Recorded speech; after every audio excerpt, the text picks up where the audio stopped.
इससे पहले सभी लोगों का मेरा नमस्कार, अस्सलाम वालेकुम, सत श्री अकाल। इससे पहले अभी मैंने एक वीडियो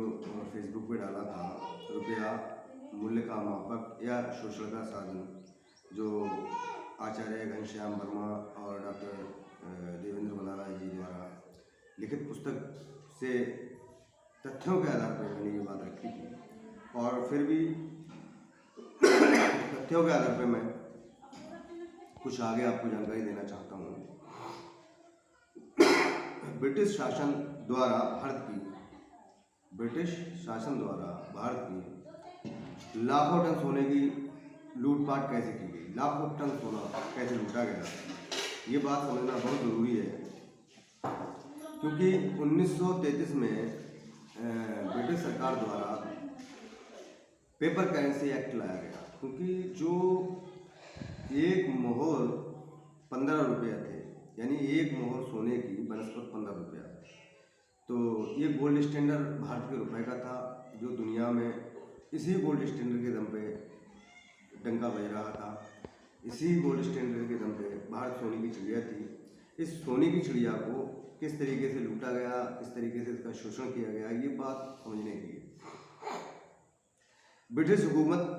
अपने षड्यंत्र को सफल बनाने के लिए 1933 में अचानक गोल्ड मानक यानी कि गोल्ड स्टैंडर्ड खत्म कर देती है। और गोल्ड स्टैंडर्ड जैसे ही खत्म कर देती है तो सोने की कीमत कई गुना बढ़ा देती है। दिसंबर 2013 में एक प्रकाशित है in appeals economics India paper currency department 1862 और 1935 एम.ए. करेंसी बोर्ड चार्ल्स विंट्यूब एंड फूड स्टूलर द्वारा जोन्स हॉपकिंस यूनिवर्सिटी ब्रिटेन की शोध ग्रंथ के अनुसार भारत द्वारा 1862 से 1935 तक ब्रिटिश गवर्नमेंट को सिक्योरिटी मनी के रूप में भारत के द्वारा 37,440 करोड़ रुपए वैध रुपया दिया गया। अगर इस वैध रुपये को गोल्ड स्टैंडर्ड में बदला जाए, इस वैध रुपये का गोल्ड स्टैंडर्ड निकाला जाए तो 3,744 सोने की मोहर जो 24 कैरेट की बनती हैं, अगर इसे रुपए में तब्दील किया जाए तो 43 करोड़ 67 लाख 160 किलोग्राम शुद्ध सोना बनता है। इसका जो सोना निकाला जाए तो 43 करोड़ 67 लाख 160 किलोग्राम शुद्ध सोना बनता है, जो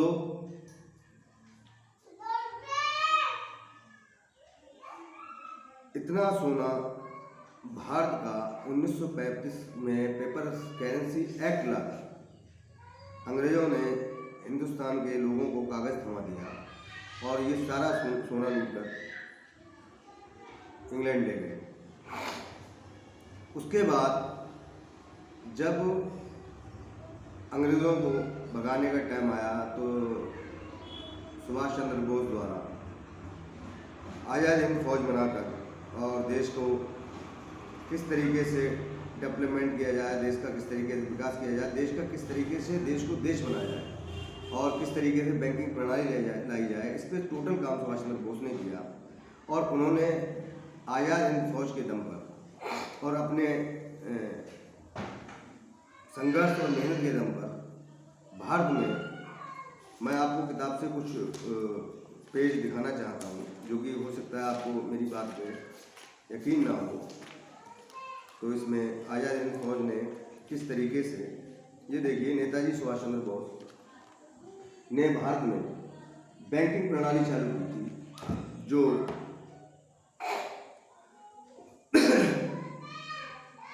आज़ाद हिंद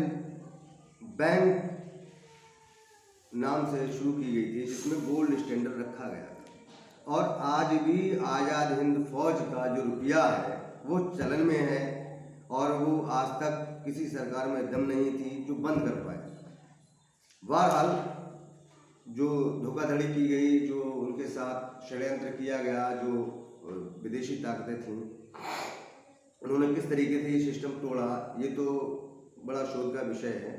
अगर आप जानना चाहते हैं कि आज़ाद हिंद करेंसी कैसी थी तो एक नज़र वीडियो में आप देख सकते हैं। ये आज़ाद हिंद पेपर करेंसी है जो वैध रुपये में है। डॉक्टर देवेंद्र बलारा और घनश्याम वर्मा ने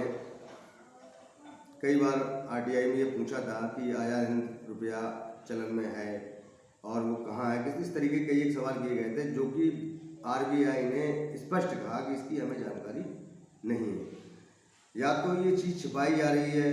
या फिर ये लोगों के साथ धोखा किया जा रहा है, शोषण किया जा रहा है। तो मेरा सभी देशवासियों से आग्रह है कि थोड़ा सा समय आप, जो भारत का रुपया है जो लोगों के साथ शोषण कर रहे हैं ये लोग, तो उस पर अगर आप ध्यान देते हैं और चीज़ को समझते हैं और तो शायद है, मेरा अंदाज़ा है कि इस जालसाजी, फ्रॉड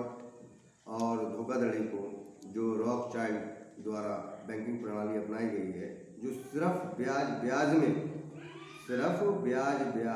पूरे भारत को गुलाम बनाने के कारण पर लाके खड़ा कर दिया है, उस प्रणाली को तोड़ सकते हैं। तो आप लोगों को संगठित होना पड़ेगा और जनता मोर्चा सरकार ने बड़ा अंदरूनी और बड़ा गहन अध्ययन करके ये चीज़ें आप तक पहुँचाई हैं और आपको ये समझना पड़ेगा। और आप और ज़्यादा जानना चाहते हैं तो डॉक्टर देवेंद्र बलारा का यूट्यूब चैनल है निडर इंडिया, आप उसे सर्च कर सकते हैं यूट्यूब पर, और या उनका नाम ही आप डाल दीजिए डॉक्टर देवेंद्र बलारा का, तो आपको बहुत सारे वीडियोज़ मिल जाएंगे। आप उनको देखिए और समझिए, और बेहतर लगे तो आप संगठित हो जाइए, साथ खड़े हो जाइए, क्योंकि आने वाले समय में अगर आज आप नहीं जागे तो फिर शायद है कि कोई आपको जगाने वाला नहीं आएगा, क्योंकि ऐसी ताकतें जो हम पे हावी होने जा रही हैं, चाहे वो न्यू वर्ल्ड ऑर्डर के तहत हो, चाहे वो